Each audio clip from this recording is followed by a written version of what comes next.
you are puzzling over what to eat for dinner, or debating whether to splurge on a new phone, or planning your day, or admiring a sunset. In these moments, you are engaging in intrapersonal communication. This process is like having a feedback loop in your mind where you send messages to yourself and respond to them. It's like being a director and an actor in your own mental theater, guiding yourself through various scenarios and reactions. Intrapersonal communication can vary widely. It includes daydreaming, where you might imagine yourself winning an award or rehearsing a conversation with a friend. It also involves more focused activities like talking to yourself to solve a problem, or reading aloud to better understand a difficult text. For some, making gestures while thinking or repeating heard information helps clarify thoughts and boost memory. This type of communication isn't just limited to our conscious thoughts. It extends into our dreams, including the vivid scenarios of lucid dreaming, where you are aware you are dreaming and can sometimes steer the dream's directions. Today we recognize the value of talking to ourselves, whether it's to solve problems, create plans, or simply understand our feelings better. It's also why some think of this self-talk as a special kind of interpersonal communication, rooted in the idea that all meaningful interactions begins with how we dialogue with ourselves.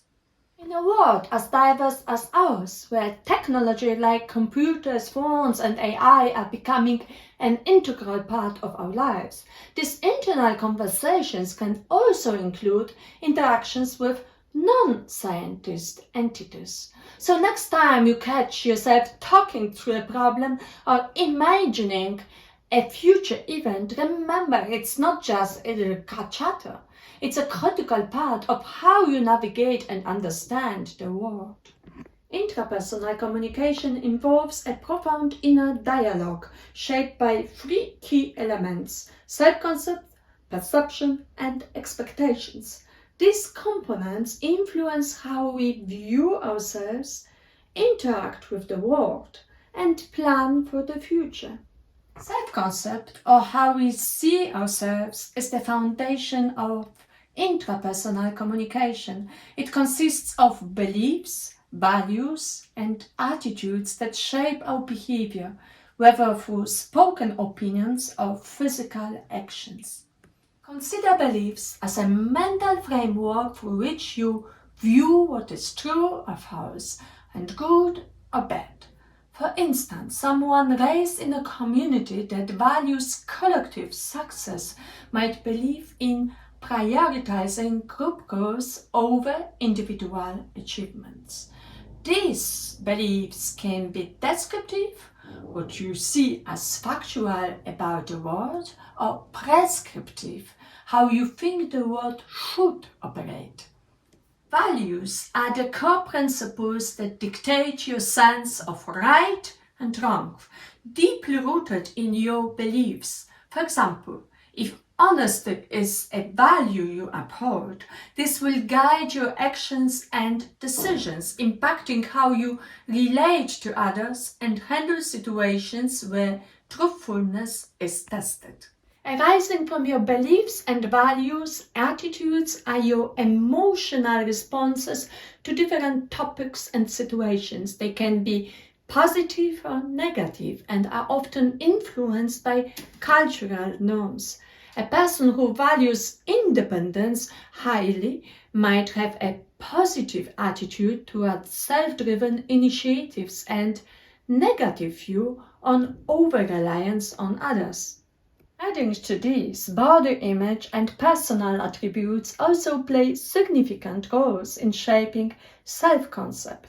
How one perceives their physical appearance, abilities, or even their role within their family can affect self-esteem and self-awareness, especially in cultures where certain traits are highly valued. Perception deals with how we interpret the world around us, deeply intertwined with self-concept. It is our outward lens, influenced by the same beliefs, values, and attitudes that shape our self-view.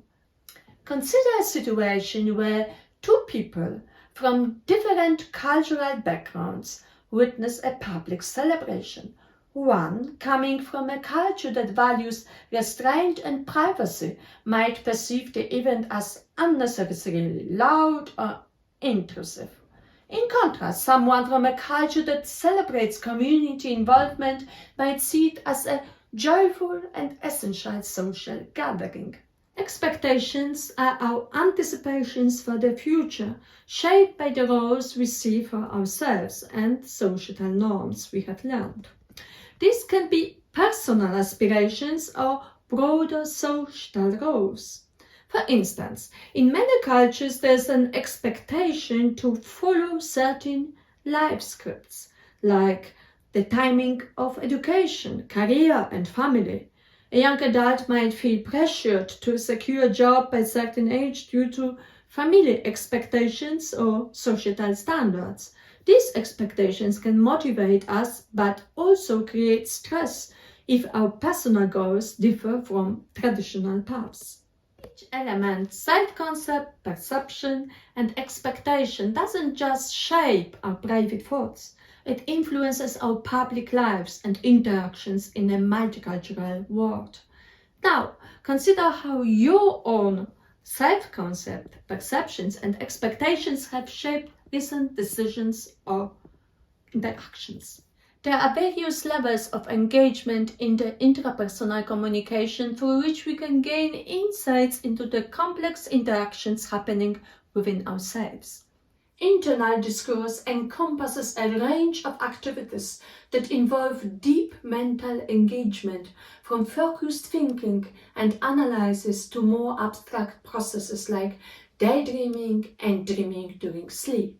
Additionally, this category includes spiritual practices such as prayer, contemplation, and meditation, which, while often considered personal, can transcend individual experience in certain cultural or religious context. For example, in Sufi tradition, meditation is seen as a dialogue with inner self, a negotiation of sorts that seeks to reconcile internal conflicts and deepen spiritual understanding.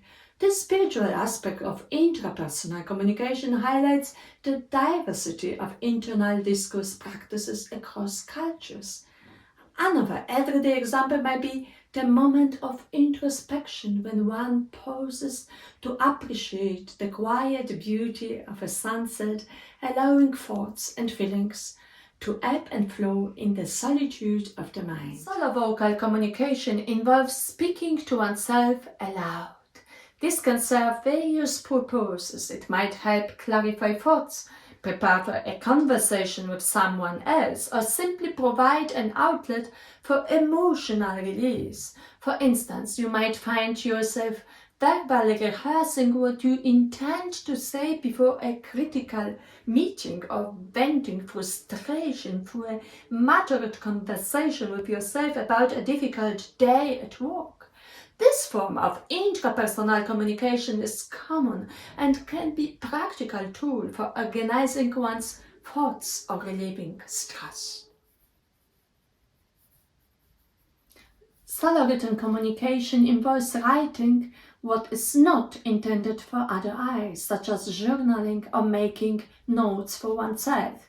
This type of communication allows for self-reflection and personal expression without the constraints of social judgment.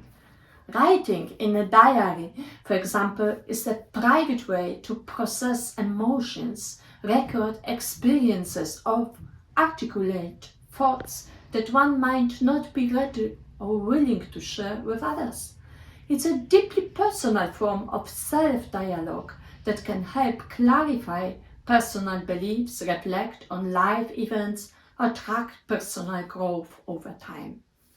Each of these levels of intrapersonal communication plays a vital role in how we understand ourselves and navigate our inner landscapes. They allow us to explore thoughts and feelings in a space free from external influences, providing a vital foundation for personal development and emotional resilience. To conclude our exploration of intrapersonal communication, let's engage in some reflexive questions that can help deepen your understanding of how internal dialogues shape your perceptions, decisions, and interactions. Can you think of a time when your inner dialogue helped you make an important decisions? Describe the process. What were the key thoughts that guided you, and how did you reconcile different viewpoints within yourself? How do you think self-talk affects your performance in academic or personal endeavors? Consider times when positive self-talk has boosted your confidence or when negative self-talk has hindered your performance. Reflect on your journaling habits. How do you think this form of intrapersonal communication contributes to your personal development? What have you learned about yourself through this practice? Intrapersonal communication is an integral part of our daily lives, profoundly influencing our thoughts, beliefs, and interaction with the world. Whether it's through self-talk, journaling, or understanding our self-concept, we engage in an ongoing process of self-reflection and growth. I encourage you to continue exploring your inner dialogue and understand how your self-concept influences your external world.